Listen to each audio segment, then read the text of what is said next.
فقیر خاموشی سے بیٹھا رہا۔ اس کی آنکھوں میں سکون تھا، جیسے وہ جانتا تھا کہ یہ سب ہونا ہی تھا۔ رات کی سرد ہوائیں چل رہی تھی اور سمندر کی لہریں آہستہ آہستہ پرسکون ہو رہی تھی، جیسے وہ بھی رئیس کی قسمت پر افسوس کر رہے ہوں۔ فقیر کی نظریں دور خلا کی کسی انجانے راز کو تلاش کر رہی تھی۔ اس کے چہرے پر وہی پرسکون مسکراہٹ تھی، جیسے وہ جانتا ہو کہ انسان کی اصل دولت سکون ہے، نہ کہ خزانے کی ہوس۔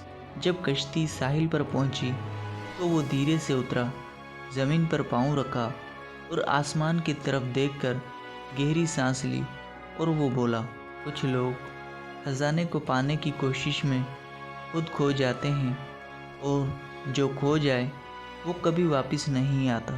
اگلے دن جب گاؤں والے ساحل پر پہنچے تو وہی پرانی کشتی وہیں بندھی ہوئی تھی، جیسے کچھ بدلا ہی نہ ہو، مگر رئیس کا کوئی نشان نہ تھا، جیسے وہ کبھی تھا ہی نہیں۔ گاؤں کے کچھ لوگ سمندر کے کنارے کھڑے ہو کر حیرانی سے ادھر ادھر دیکھنے لگے، مگر حقیقت ان کی نظروں سے اوجھل تھی۔ رفتہ رفتہ گاؤں کے بزرگوں نے پرانی کہانیوں میں اس نئے واقعے کو جوڑ دیا، اور ایک بار پھر وہی داستان زندہ ہو گئی کہ یہ کشتی اب بھی اپنے اگلے شکار کا انتظار کر رہی ہے۔ جو بھی اس کی طرف لالچ کے ساتھ بڑھے گا وہ اسے ہمیشہ کے لیے نگل لے گی۔